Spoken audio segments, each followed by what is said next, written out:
Que foi exatamente o que aconteceu com o ex-presidente Jair Bolsonaro, né? A inelegibilidade dele vem antes ali de todas as questões de julgamento e depois condenação do chamado núcleo 1 dos ataques do dia 8 de janeiro. Ele é considerado inelegível por uma campanha antecipada eleitoral por conta da reunião dele com os embaixadores. Então, esse é o momento, é disso que se trata, né? Por isso que a oposição está dizendo que, olha, de alguma forma, isso é campanha antecipada. Tinha o número 13, um L ali que faziam eles, a questão da própria história do presidente Lula num ano eleitoral. Tem especialistas que dizem que sim, é uma campanha antecipada. Agora, resta saber como é que vai se julgar isso dentro do TSE. E a gente lembra que, para ter esse julgamento dentro do Tribunal Superior Eleitoral, o Lula já tem que ser aí sim um candidato e não um pré-candidato como é agora. E aí as candidaturas oficiais, aí a gente tem esse registro a partir de agosto, que é quando a gente pode saber mais direito no que isso tudo pode dar no final das contas, né? Deixa eu conversar agora com a cientista política Luciana Santana. Luciana, obrigada por conversar com a gente.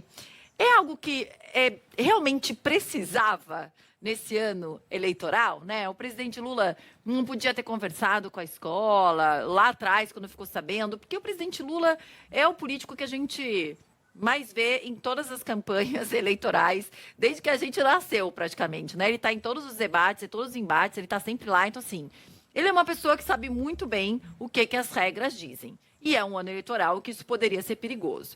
Ele não poderia ter agido de alguma outra forma para tentar evitar qualquer questão ou consequência negativa? Ou ele tem realmente muita certeza que nada de ruim vai acontecer com ele? Boa tarde, bem-vinda.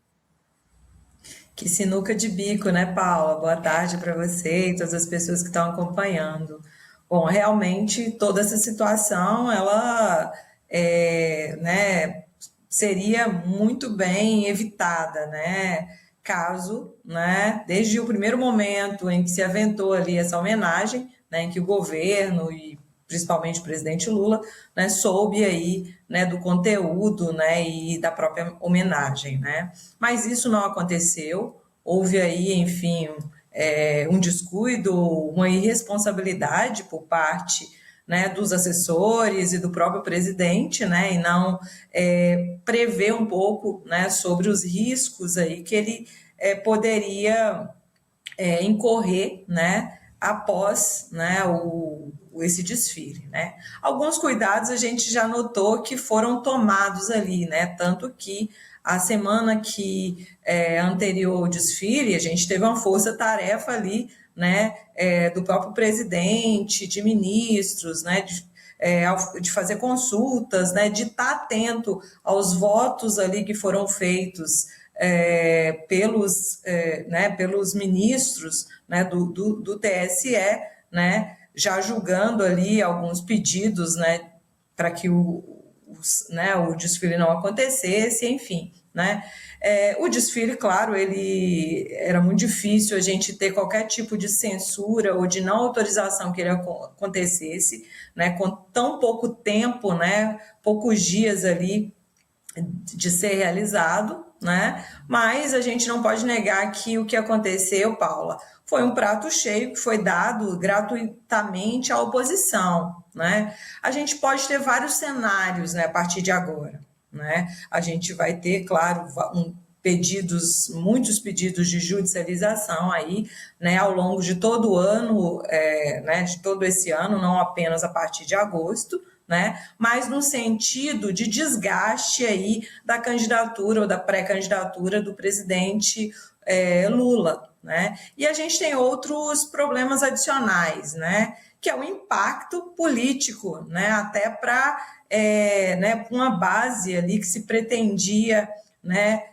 ser um reforço para a eleição desse ano, né? A gente, principalmente uma base ali do centro, que poderia ser conquistada para garantir ali, talvez, né, um conforto eleitoral. E isso tudo foi perdido aí, ou pelo menos, né, a gente tem aí um prejuízo que o próprio presidente vai ter que correr atrás caso, né, ele realmente se mantenha aí como candidato, o que eu acredito que vai acontecer, né, e só complementando, né, se ele pensava que ele sairia impune. Eu acredito que não, senão ele não teria tomado todas as cautelas, né, que ele tomou ali, né, com os cuidados e as consultas que foram feitas. Ele já sabia, né, que um processo de responsabilização poderia ali ocorrer, né, em qualquer momento.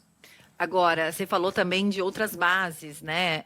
Porque, obviamente, que é um prato cheio para a oposição, por ser um ano eleitoral, você ter uma música em que canta 13, em que participantes fazem o L, em que, né, o presidente Lula, que é pré-candidato à reeleição, está sendo homenageado na Marquês de Sapucaí, né? O maior desfile que a gente tem no país aqui no Rio de Janeiro. Mas, além disso, é como você fala, mexe também com outros locais que talvez o governo não gostaria de mexer nesse vespeiro agora. Mexe com a questão da religião, que foi criticada, né, e famílias enlatadas durante esse desfile. Mexeu até com o ex-presidente Michel Temer, que foi colocado ali também, ou seja, faz críticas, não apenas conta a história do presidente Lula, mas faz críticas também a seus opositores, né? Tem ali a questão do próprio Bolsonaro, como se fosse o Bozo, o palhaço Bozo, com a tornozeleira eletrônica, a própria família Bolsonaro já dizendo que vai entrar na justiça também por conta de como ele foi retratado por ali, ou seja, você entra em outros lugares que podem ser perigosos, né, Luciana? Obviamente que o governo não deve ter, né? A escola escolheu o enredo, é assim, eu acredito, não sei se é assim mesmo, mas assim, e o próprio presidente Lula pode falar isso, eu não tenho nada a ver com isso, mas acaba pegando mal. Quando você coloca nessa crítica a religião, que a gente sabe que a questão religiosa é importante para o presidente Lula, né? O clã da direita, principalmente o Bolsonaro, trouxe muito para eles saem perdendo nesse quesito, e se eles saírem perdendo ainda mais, para qualquer família que se sentiu, de qualquer forma, né, negligenciada ali, né, como enlatada, isso pode bater. Você acha que pode acabar batendo diretamente, impactando diretamente na campanha de Lula à reeleição? Na campanha em si, eu acho que é muito cedo para a gente poder, né, ter esse diagnóstico. De qualquer forma, hoje, né, há um prejuízo, claro, né, principalmente quando a gente vincula aí a esses públicos que o presidente ele tem tentado se reconectar, né? Então a gente vinha observando, né, uma força-tarefa de aproximação, né, com grupos evangélicos, né, grupos mais conservadores também, até alguns posicionamentos mostrando, né, que ele, de alguma maneira, respeita e tem, né, uma afeição a esses grupos, né. Então, em relação a esses grupos, vai ser, claro, uma força-tarefa ali de tentar, né, correr atrás desse prejuízo. Em relação a esses outros pontos que você levanta, né, e aí eu acho que a gente já entra numa outra celeuma, né, que é justamente o que representa o carnaval, né, o que significa a sátira, e o quanto o governo teve ingerência sobre a escolha, né, dessas temáticas ali de algumas alas, né? É difícil a gente dizer que ele sabia completamente ou se ele poderia ali interferir ou não. De qualquer forma, criou-se um espaço para abrir-se aí narrativas aí, inclusive que podem chegar num processo de desinformação, né?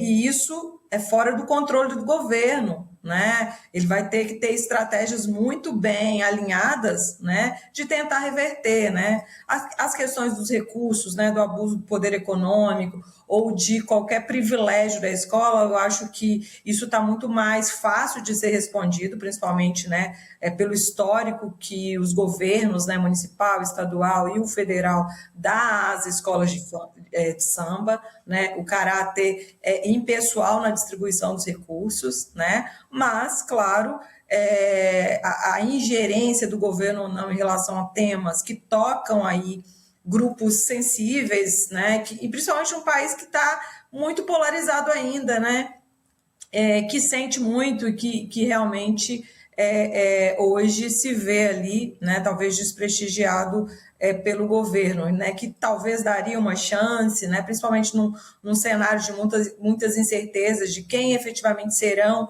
os candidatos, né, da centro-direita. A gente tem muito candidato, mas pré-candidatos, mas a gente hoje não tem ainda uma definição muito clara desse cenário. Então, assim, é um prejuízo que o governo teve. Algumas coisas ele conseguiu segurar ali ainda na véspera, né? Segurar aí a aparição de ministros, né? Nos carros da própria primeira-dama. Teve uma cautela, né, de acompanhar todos os desfiles daquele primeiro dia, cumprimentar todas as escolas, mostrando realmente ali certa imparcialidade, né, em relação ao desfile, né? De qualquer forma, os impactos políticos aí a gente vai conseguir observar aí ao longo das próximas pesquisas, que a gente deve ter um diagnóstico mais claro. Que há prejuízo, com certeza há. Agora, deixa eu colocar também um trechinho. O presidente do Novo, Eduardo Ribeiro, falou com a gente aqui na Band News TV mais cedo.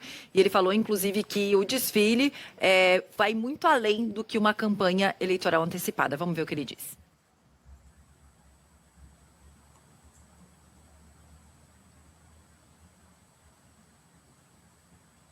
Oi? Vamos ver? Muito mais elementos ali de uma ode ao Lula, de uma campanha eleitoral explícita por parte da escola de samba, contextualizando as eleições, trazendo os gritos de guerra, o jingle histórico já do Lula, né, trazendo os adversários políticos, satirizando eleitores dos seus adversários políticos, enfim, é tudo um contexto até grotesco para uma campanha eleitoral, imagina, para um desfile de carnaval, né? Então, nós esperamos agora o julgamento dessa ação, do mérito dessa ação, lembrando que o que foi indeferido foi a liminar, mas o mérito ainda vai ser julgado, que seria por propaganda eleitoral antecipada, e aí nós pedimos uma multa referente ao valor global de todo esse investimento, né? De quanto custou todo o desfile do carnaval, a transmissão, tudo isso deveria ser a multa a ser paga pelo Lula e pelo PT. Agora, Luciano, eu acho que tem duas questões que são importantes, né? Uma é como o presidente do Novo fala, a satirização àqueles que não são eleitores do presidente Lula, que é quase metade, né, da população, quase metade dos eleitores do país, pelo resultado que a gente viu nas últimas eleições, né? Então, a gente teve ali quase 50% dos eleitores que não votaram no Lula. E, mesmo assim, ele é presidente de todo o país, ou seja, ele precisa respeitar a todos. E a outra questão é o quanto esse governo tem mantido viva, muito mais, muitas vezes, do que a centro-direita, a imagem de Bolsonaro, para o bem ou para o mal. Né? O presidente Lula vive falando do Bolsonaro, agora a gente teve o Bolsonaro novamente ali na escola de samba. E muitas vezes ele já teve presente o ano inteiro também por conta dos julgamentos, enfim, mas o governo faz questão de deixar essa imagem viva do ex-presidente, mesmo ele preso. Isso é mais benéfico para o presidente Lula, de repente, para aquelas pessoas que não votaram no Bolsonaro lembrarem por que tem que votar nele de novo, ou é mais maléfico, porque segue o poder do Bolsonaro, como a gente está vendo, inclusive com o filho agora Flávio, nessas pesquisas eleitorais? Paula, o que a gente viu na Avenida, que viu nessa representação aí da escola de samba, foi o que a gente vê na sociedade hoje, né? Até para a gente tirar esse caráter de que o governo, né? Porque a gente não tem como né, dizer que ele teve ingerência sobre, né, sobre essas escolhas da escola de samba. Mas o que a gente viu ali na Avenida foi justamente o que a gente vê na sociedade, o que a gente abre a internet e a gente vê nas redes sociais. Uma radicalização muito grande e uma dependência muito grande, né, desses embates a todo momento de narrativas, né, que vinculam sempre, né, essa polarização de Lula e Bolsonaro, como se também hoje, para que Lula crescesse, precisaria ali mostrar, né, questões negativas, né, do ex-presidente e vice-versa. Né? Então, o que a gente vê, né, é uma retroalimentação aí dessa polarização, né, e sem muitas alternativas plausíveis, né, tanto, né, como você mesmo menciona, né, as últimas pesquisas têm mostrado um fortalecimento, né, do senador Flávio Bolsonaro, né, isso significa, né, que o Jair Bolsonaro, né, o ex-presidente, tem transferido esse legado ali, né, de forma consistente para alguém que consegue também manter vivo esse embate, né, esse embate contra Lula, né, colocando também, né, no debate público questões que já foram, que dominaram a eleição de 2018 e também a eleição de 2022. Né. Isso, Paula, eu acho que é muito perverso para a própria democracia, né? essa permanência, né, dessa polarização, dessa radicalização do discurso, sem muita novidade, o que, né, de certa maneira, cansa a parcela do eleitorado, né? E isso é muito ruim, muito perverso. Luciana, obrigada por ter conversado com a gente. Imagino que agora, acabando o carnaval, essa história ali do carnaval, né, da homenagem ao presidente Lula, caso Master e ainda a INSS vão bater bastante, né, em Brasília e vão ser determinantes, inclusive, imagino, para essa próxima eleição. A gente segue acompanhando. Obrigada, viu? Até a próxima. Eu que agradeço. Até a próxima.